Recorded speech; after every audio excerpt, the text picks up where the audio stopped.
Hi everyone, welcome to my channel. గుమగుమలాడే గుత్తి వంకాయ కూర ఎలా తయారు చేయాలో చూసేద్దాం రండి. దీనికోసం మిక్సీలో 2 స్పూన్ల నువ్వులు, కొంచెం పల్లీలు, అల్లం, వెల్లుల్లి, ధనియాలు, జీలకర్ర, గసగసాలు తీసుకొని మిక్సీ పట్టుకోండి. ఇలా మిక్సీ పట్టుకుని ఇందులోకి ఒక ఉల్లిపాయ, 2 టమాటాలు మీడియంగా కట్ చేసుకొని ఇందులో వేసి మెత్తటి పేస్ట్లా పట్టుకోండి. చూసారు కదా, ఇలా పేస్ట్లా చేసి పక్కన పెట్టుకోండి. ఇప్పుడు గుత్తి వంకాయలు కలర్ మారకుండా ఉండడం కోసం వాటర్లో కొంచెం సాల్ట్ వేసి మధ్యలోకి ఇలా నేను చూపిస్తున్న విధంగా 4 గంటలుగా పెట్టుకొని లోపల చెక్ చేసుకొని కట్ చేసి వాటర్లో వేసేసుకోండి. ఇలా మొత్తం గుత్తి వంకాయలన్నీ కట్ చేసి కడిగి పక్కన పెట్టుకోండి. ఇప్పుడు స్టవ్ ఆన్ చేసి కడాయి పెట్టి దానిలో కొంచెం ఎక్కువగానే ఆయిల్ వేసుకొని మనం కట్ చేసి పెట్టుకున్న గుత్తి వంకాయలన్నీ ఇందులో వేసి కాసేపు మూత పెట్టి బాగా మగ్గనివ్వండి.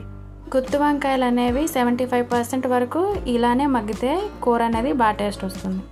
ఇవి బాగా మెత్తగా అయ్యాయి అనుకున్నప్పుడు వేరే ప్లేట్లోకి తీసుకోండి. ఇప్పుడు ఈ ఆయిల్లోనే బిర్యానీ మసాలా, పచ్చిమిర్చి, కొంచెం కరివేపాకు వేసుకొని బాగా ఫ్రై అవ్వనివ్వండి. ఇది ఫ్రై అయ్యాక మన పేస్ట్లో చేసి పెట్టుకున్న మసాలా అంతా దీనిలోకి వేసుకోండి. ఈ పేస్ట్లో ఉన్న పచ్చివాసన అంతా పోయి ఆయిల్ నుంచి ఇదంతా సపరేట్ అయ్యే వరకు మూత పెట్టి బాగా మగ్గించుకోండి. ఈలోపు కొంచెం చింతపండు తీసి బాగా కడిగి నానబెట్టుకోండి. ఇది కొంచెం మగ్గినప్పుడు దీనిలోకి పసుపు, ఉప్పు, కారం, గరం మసాలా అనేది యాడ్ చేసుకోండి. దీనిలో వాటర్ అంతా దిగి ఆయిల్ నుంచి ఇదంతా సపరేట్ అవుతుంది.